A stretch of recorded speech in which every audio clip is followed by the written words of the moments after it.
Hello बच्चों, welcome to Biology Essentials by Pooja ma'am.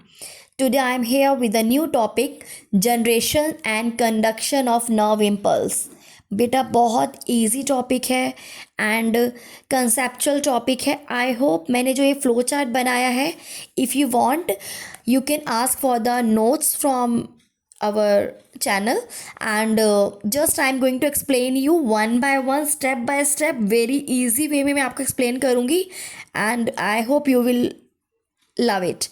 ठीक है. नाउ बेटा, नर्व इम्पल्स होता क्या है? हमारी नर्व्स, हमारे न्यूरॉन्स मैसेज भेजते हैं from one neuron to other neuron and so on. So nerve impulse कैसे मैसेज जाता है एक न्यूरॉन से दूसरे न्यूरॉन में, राइट? नाउ व्हाट हैपन, कुछ टर्म्स मैं यूज़ करूँगी, पहले आपको उसका पता होना चाहिए. What is this? बेटा आपको पता है जो हमारी न्यूरॉन की मेम्ब्रेन है उसको हम एक्सॉन बोलते हैं. क्या बोलते हैं बेटा? एक्सॉन. ठीक है. Axon, cell body, dendrites and all you must have gone through the structure of neuron. मैं एक रफ सा एक न्यूरॉन बना रही हूँ, right? So this is the axonal membrane. बेटा होता क्या है, listen to me carefully please. Axon पे आउटर साइड पे पॉजिटिव चार्ज रहता है. कौन सा चार्ज रहता है? अगर हमारा न्यूरॉन रेस्टिंग फेज में है एंड जब तक कोई एक्शन नहीं होगा, किसी ने आपको चाटा मारा या किसी ने आपको डिस्टर्ब करा, आपको उसके अगेंस्ट एक्शन लेना है, तब हमारा न्यूरॉन एक्शन में आएगा कि मैसेज देगा कि आपको क्या करना है. लेकिन ऑल द टाइम जो न्यूरॉन का एक्सॉन है उस पर पॉजिटिव चार्ज रहता है. ठीक है. इसको हम बोलते हैं रेस्टिंग पोटेंशियल. क्या बोलते हैं बेटा? Resting potential. नाउ अब जो हमारी मेम्ब्रेन है, सो कॉल्ड एक्सोनल मेम्ब्रेन, अब मैंने फ्लो चार्ट में लिखा है the membrane is in resting state all time. जो न्यूरॉन की मेम्ब्रेन है, until and unless an action is required, वो रेस्टिंग स्टेट में रहती है. उस स्टेट को हम पोलराइज्ड स्टेट बोलते हैं. बस आप 2-3 वर्ड्स लर्न करना जो कि आपको आगे तक हेल्प करेगा इजी लर्निंग में. हमारा न्यूरॉन जो ऑल टाइम जब तक कोई एक्शन रिक्वायर्ड नहीं है वो रेस्टिंग स्टेट में रहता है, उसको हम पोलराइज स्टेट बोलते हैं. और जब तक वो पोलराइज स्टेट में है तो एक्सॉन के बाहर पॉजिटिव चार्ज है और एक्सॉन के अंदर नेगेटिव चार्ज है, राइट? इसके भी 3 रीजंस हैं क्यों एक्सॉन के बाहर पॉजिटिव चार्ज रहता है, क्यों एक्सॉन के अंदर नेगेटिव चार्ज रहता है. वो मैं बाद में एक्सप्लेन करूँगी. ठीक है. अदरवाइज सारा ही क्लब हो जाएगा. अभी मैं आपको बता रही हूँ कैसे नर्व इम्पल्स जनरेट हुई. पहले आपको बताया रेस्टिंग फेज में जब भी न्यूरॉन रहेगा तो बाहर पॉजिटिव चार्ज रहेगा और अंदर नेगेटिव चार्ज रहेगा. ठीक है बेटा. अब बाहर पॉजिटिव, अंदर नेगेटिव, जिसकी वजह से इलेक्ट्रिकल पोटेंशियल डिफरेंस आ गया अक्रॉस द मेम्ब्रेन, राइट? बाहर पॉजिटिव और अंदर नेगेटिव होने की वजह से the electron potential difference across the membrane is there which is called resting potential. उसको क्या बोला हमने? Resting potential. जब तक न्यूरॉन रेस्टिंग स्टेट में रहता है उसको हम पोलराइज्ड बोलते हैं. और जब उन दोनों में डिफरेंस रहता है, outer part of the axon and inner part of the axon, उसको बोलते हैं difference, so called resting potential, right? Now इस लाइन को अगर आप ज़्यादा फोकस ना करें तो it will be fine, but I should make you understand कि इसका मतलब क्या है. Electrical potential difference across the membrane is called resting potential, right? Now जैसे ही स्टिमुलस आया, अभी तक रेस्टिंग में था, तो एक्सोनल मेम्ब्रेन के पूरे पार्ट पे स्टिमुलस नहीं अप्लाई होता. हमने अपनी कन्वीनियंसी के लिए बेटा एक्सोनल मेम्ब्रेन को ABC सो कॉल्ड छोटे छोटे पार्ट्स में ब्रेक किए to understand the concept, right? तो जैसे ही स्टिमुलस आया, स्टिमुलस कौन सी साइड पे लगा? A साइड पे. ठीक है, एक साइड पे स्टिमुलस लगेगा, ए साइड पे जैसे ही स्टिमुलस लगा वैसे ही ए साइड फ्रीली परमिएबल हो गई सोडियम आयंस के लिए।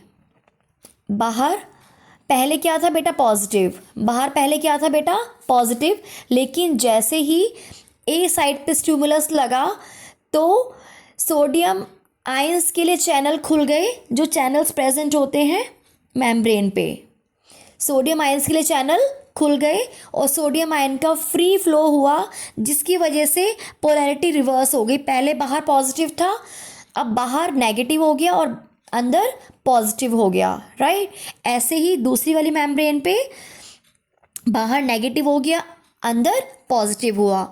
कुछ नहीं हुआ बेटा, रेस्टिंग पोटेंशियल था, रेस्टिंग स्टेट में न्यूरॉन था, लेकिन जैसे ही न्यूरॉन के एक पार्ट पे स्टिमुलस लगा, स्टिमुलस मीन्स एक्शन हुआ, वैसे ही ए साइड की पोलैरिटी रिवर्स हो गई। क्यों रिवर्स हुई? Due to the flow of sodium ions, due to the flow of जितने भर भर के सोडियम आयंस अंदर फ्लो हुए, जिसकी वजह से पोलैरिटी ऑपोजिट हो गई, बाहर नेगेटिव और अंदर पॉजिटिव, राइट। और जैसे ही पोलैरिटी रिवर्स हुई उस कंडीशन को बोल दिया डीपोलराइजेशन। पहली कंडीशन मैंने क्या बताई थी, पोलराइजेशन, जिसमें बाहर पॉजिटिव है अंदर नेगेटिव है और एक्सोनल मेम्ब्रेन रेस्टिंग फेज में है, बट जैसे स्टिमुलस लगा एक्सोनल मेम्ब्रेन पे एक्शन हुआ और पोलैरिटी रिवर्स हो गई। उस कंडीशन को बोल दिया हमने डीपोलराइजेशन। लेकिन बेटा ध्यान से सुनना, डीपोलराइजेशन अभी सिर्फ ए साइड का हुआ है। कितनी साइड का हुआ है बेटा? ए साइड का। अभी बी साइड सेम है, पोलराइज्ड स्टेट में है।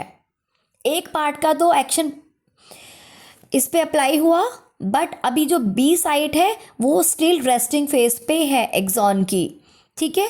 तो अब होगा क्या, ये बार बार स्टिमुलस अप्लाई नहीं होगा, बार बार सोडियम गेटेड चैनल्स ओपन नहीं होंगे।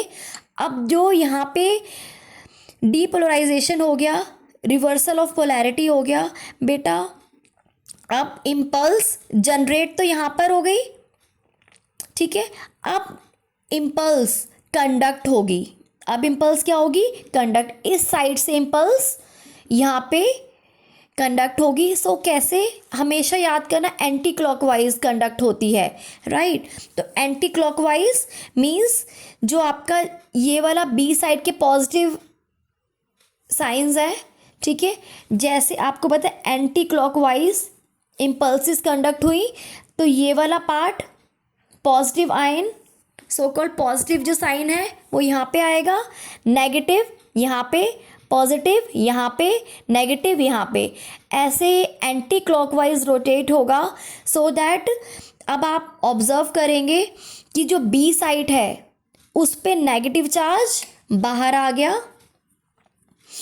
और पॉजिटिव चार्ज अंदर आ गया। इस पिक्चर में शोन नहीं है, वो नीचे शोन है, मैं आपको दिखा देती हूँ व्हाट हैपन।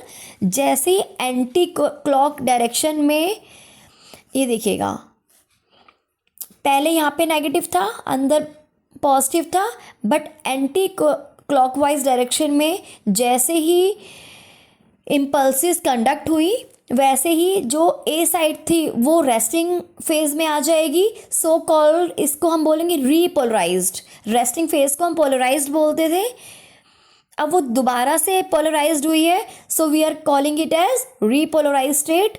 और जो बेटा ये बी साइड थी ये अब डीपोलराइज्ड होगी, ठीक है। यहाँ पे क्या डेवलप हो गया, एक्शन पोटेंशियल, राइट।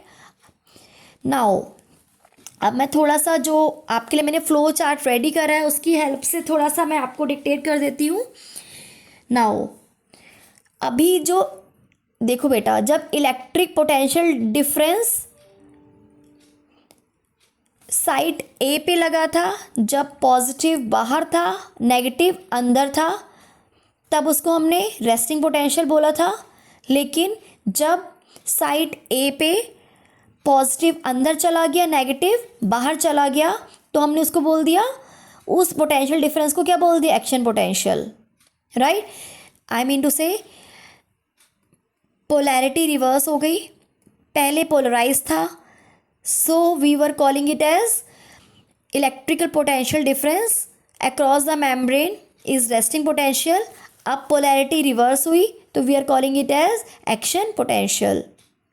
नाउ अब करंट फ्लो हुआ ए साइड टू बी, ऐसे बेटा अभी ये डीपोलराइज्ड है, अब इसको इन्फॉर्मेशन आगे भेजनी है, सो आगे वाली जो सी साइड है वो डीपोलराइज्ड हो जाएगी और बी रीपोलराइज्ड हो जाएगी। ऐसे ही हम लोग धीरे धीरे चलते जाएंगे, पीछे वाली रीपोलराइज्ड होती जाएंगी, सो कॉल्ड रेस्टिंग फेज में आती रहेंगी और उनमें रेस्टिंग पोटेंशियल डेवलप होता रहेगा और आगे वाले पार्ट में एक्शन पोटेंशियल जनरेट होता रहेगा और इन्फॉर्मेशन इम्पल्स एक्सॉन के पूरे मेम्ब्रेन पे इजीली पास हो जाएगी। राइट नाउ अब सुनेंगे, जैसी नर्व इम्पल्स कंडक्ट हुई, पास हुई साइट ए से बी पे, साइट ए रिपोलराइज्ड हुई और इम्पल्स कहाँ कंडक्ट हो गई, साइट बी पे, एंड फाइनली बी से कहाँ चली जाएगी, सी पे, सी डीपोलराइज्ड हो जाएगी और बी रिपोलराइज्ड। ऐसी पूरी एंटायर लेंथ पे सीक्वेंस रिपीट होता रहेगा और इम्पल्स पूरे एक्सॉन तक कंडक्ट हो जाएगी। Thank you for watching us. I hope आपको वीडियो अच्छा लगा और अगर आपको वीडियो अच्छा लगा don't forget to like and subscribe us. Thank you so much.